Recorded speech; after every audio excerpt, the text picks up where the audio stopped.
ವಿಚಾರದಲ್ಲಿ ನಿಮಗೆ bottom of the deck ಬಂದಿರುವಂತಹದ್ದು ಇಂಪ್ರೆಸ್ ಕಾರ್ಡ್ ಬಂದಿದೆ. ಸೊ ಇಂಪ್ರೆಸ್ ಕಾರ್ಡ್ ಏನನ್ನು ರೆಪ್ರೆಸೆಂಟ್ ಮಾಡುತ್ತೆ? ಕೆಲವೊಂದು ರೀತಿಯ ನಿಮ್ಮ ಲವ್ ಲೈಫಿನ ವಿಚಾರದಲ್ಲಿ ಶಾಂತವಾಗಿರ್ಬೇಕು, ಸಮಾಧಾನವಾಗಿರ್ಬೇಕು, ಒಂದು ಪ್ರೀತಿ ಇರಬೇಕು ಅನ್ನುವಂತಹದ್ದು, ಮತ್ತೆ ಒಂದು ಸ್ಟೇಬಲ್ ಆಗಿರ್ಬೇಕು ಅನ್ನುವಂತಹ ರೀತಿಯಲ್ಲಿ ನೀವು ಆಲೋಚನೆಯನ್ನು ಮಾಡ್ತಾ ಇರುವಂತಹದ್ದು ಬಾಟಮ್ ಆಫ್ ದ ಡೆಕ್ ಅಲ್ಲಿ ರೆಪ್ರೆಸೆಂಟ್ ಆಗ್ತದೆ. ಲೈಫಿನ ವಿಚಾರದಲ್ಲಿ ನೀವು ಪಾಸ್ಟಿನಲ್ಲಿ ಕೆಲವೊಂದು ರೀತಿಯ ಕೆಲವೊಬ್ಬರಿಗೆ ಸೋಲ್ಮೇಟ್ ಕನೆಕ್ಷನ್ ಅನ್ನ ರೆಪ್ರೆಸೆಂಟ್ ಮಾಡ್ತಾ ಇದೆ ಕೆಲವೊಬ್ಬರಿಗೆ. ಓಕೆನಾ?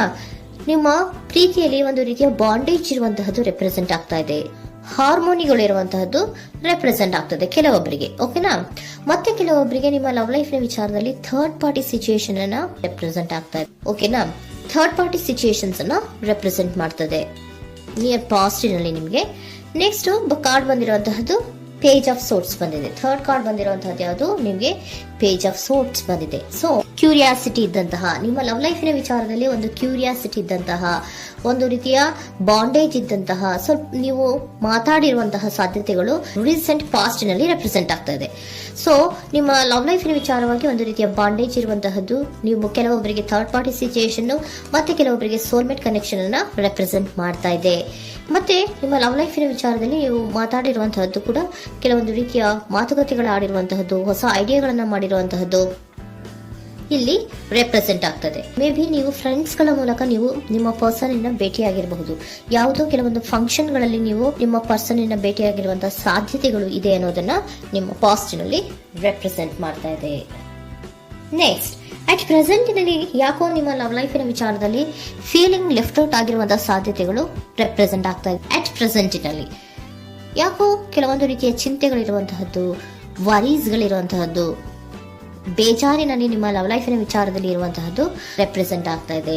ಯಾಕೆ ಅಂದ್ರೆ ನಿಮ್ಮ ಲವ್ ಲೈಫಿನ ವಿಚಾರವಾಗಿ ಕೆಲವೊಂದು ರೀತಿಯ ಬದಲಾವಣೆಗಳಾಗ್ತಾ ಇರುವಂತಹದ್ದು ರೆಪ್ರೆಸೆಂಟ್ ಆಗ್ತಾ ಇದೆ. ಯಾಕೋ ಕೆಲವೊಂದು ಚೇಂಜಸ್ಗಳಾಗ್ತಾ ಇರೋದ್ರಿಂದ ನೀವು ಬೇಜಾರಿನಲ್ಲಿ ಇರುವಂತಹದ್ದು.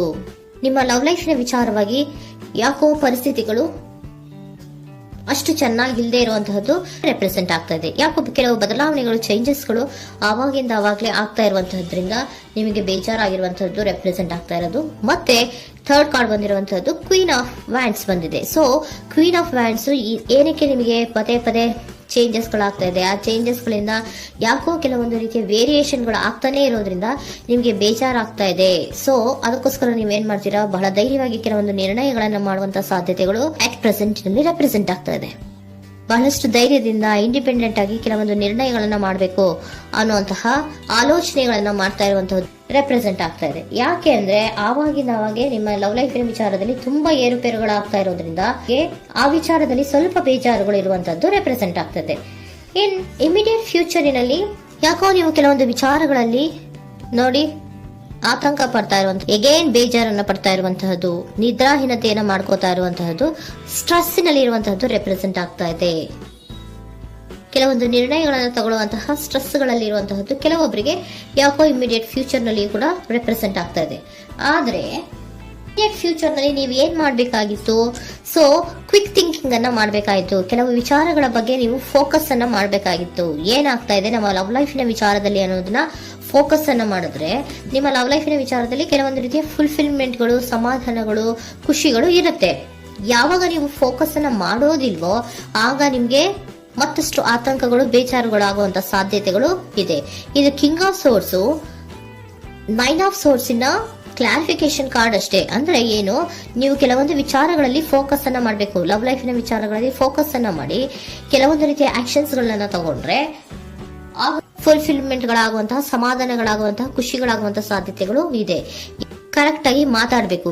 ಏನ್ ಮಾತಾಡಬೇಕು ನಿಮ್ಮ ಲವ್ ಲೈಫಿನ ವಿಚಾರವಾಗಿ ಕರೆಕ್ಟ್ ಆಗಿ ಮಾತಾಡಿ ಕೆಲವೊಂದು ರೀತಿಯ ಕ್ಲಿಯರ್ ಥಿಂಕಿಂಗ್ ಅನ್ನ ಮಾಡಿ ಕ್ವಿಕ್ ಆಕ್ಷನ್ಸ್ ಅನ್ನ ತಗೊಳ್ಳುವಂತಹದ್ದು ರೆಪ್ರೆಸೆಂಟ್ ಆಗ್ತಾ ಇದೆ. ಓಕೆನಾ? ಇದಿಷ್ಟು ನಿಮ್ಮ ಕಾರ್ಡ್ಸ್ ನ ರೀಡಿಂಗ್. ನೆಕ್ಸ್ಟ್, ಏಂಜಲ್ ಗೈಡೆನ್ಸ್ ನಿಮ್ಗೆ ಏನ್ ಹೇಳ್ತಾ ಇದ್ದಾರೆ ಅನ್ನೋದನ್ನ ನೋಡೋಣ. ನಿಮ್ಮ ಲವ್ ಲೈಫಿನ ವಿಚಾರವಾಗಿ ಏಂಜಲ್ ಗೈಡೆನ್ಸ್ ಏನ್ ಕೊಡ್ತಾ ಇದ್ದಾರೆ? ವೇಟ್ ಅಂತ ಹೇಳ್ತಾ ಇದ್ದಾರೆ. ಸ್ವಲ್ಪ ತಾಳ್ಮೆಯಿಂದ ಇರೋ. ಅವಸರದಲ್ಲಿ ಯಾವ ನಿರ್ಧಾರವನ್ನ ಕೂಡ ಮಾಡಬೇಡ ಅನ್ನೋದನ್ನ ಏಂಜಲ್ ಗೈಡೆನ್ಸ್ ಕೊಡ್ತಾ ಇದ್ದಾರೆ. It's up to you. ಇದು ಎಲ್ಲ ನಿನಗೆ ಬಿಟ್ಟಿರುವಂತಹದ್ದು. ಬೇಗ ಬೇಗ ಕೆಲವೊಂದು ನಿರ್ಧಾರಗಳನ್ನ ಕ್ವಿಕ್ ಥಿಂಕಿಂಗ್ ಅನ್ನ ಮಾಡಿದ್ರು ಕರೆಕ್ಟ್ ಆಗಿ ಕ್ಲಿಯರ್ ಥಿಂಕಿಂಗ್ ಅನ್ನ ಮಾಡಬೇಕು. ಸೊ ಕ್ಲಿಯರ್ ಥಿಂಕಿಂಗ್ ಅನ್ನ ಮಾಡೋದಕ್ಕೆ ಲವ್ ಲೈಫ್ ನ ವಿಚಾರವಾಗಿ ಸ್ವಲ್ಪ ಟೈಮು ಬೇಕಾಗುತ್ತೆ. ಅದಕ್ಕೋಸ್ಕರನೇ ಏಂಜಲ್ ಗೈಡೆನ್ಸ್ ನಿಮ್ಗೆ ಏನ್ ಕೊಡ್ತಾ ಇದಾರೆ, ಸ್ವಲ್ಪ ವೇಟ್ ಮಾಡಿ. ಇಟ್ಸ್ ಅಪ್ ಟು ಯು, ಇದು ನಿಮ್ಗೆ ಬಿಟ್ಟಿರುವಂತಹದ್ದು. ಪರ್ಫೆಕ್ಟ್ ಟೈಮಿಂಗ್, ಕೆಲವೊಂದು ವಿಚಾರಗಳಿಗೆ ಪರ್ಫೆಕ್ಟ್ ಟೈಮಿಂಗ್ ಅನ್ನೋದು ಅಥವಾ ಡಿವೈನ್ ಟೈಮಿಂಗ್ ಅನ್ನೋದು ಬರಬೇಕು. ಆಗ ಕೆಲವೊಂದು ನಿರ್ಣಯಗಳನ್ನ ಮಾಡಬಹುದು.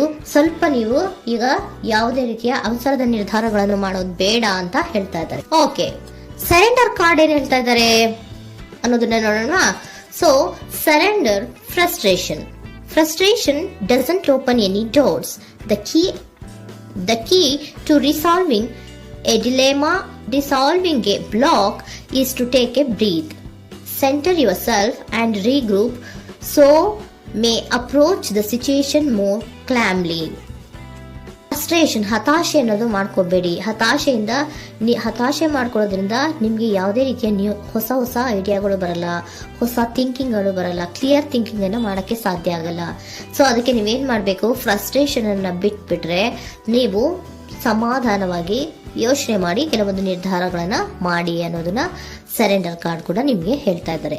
ಸೊ ನಿಮ್ಮ ಲವ್ ಲೈಫಿನ ವಿಚಾರದಲ್ಲಿ ಈಗ ಸ್ವಲ್ಪ ನಿಮಗೆ ಬೇಜಾರುಗಳಿರುವಂತಹದ್ದು, ಕೆಲವೊಂದು ಬದಲಾವಣೆಗಳು, ವೇರಿಯೇಷನ್ಗಳು ಆಗ್ತಾ ಇರುವಂತಹದ್ದು ರೆಪ್ರೆಸೆಂಟ್ ಆಗ್ತಾ ಇದೆ.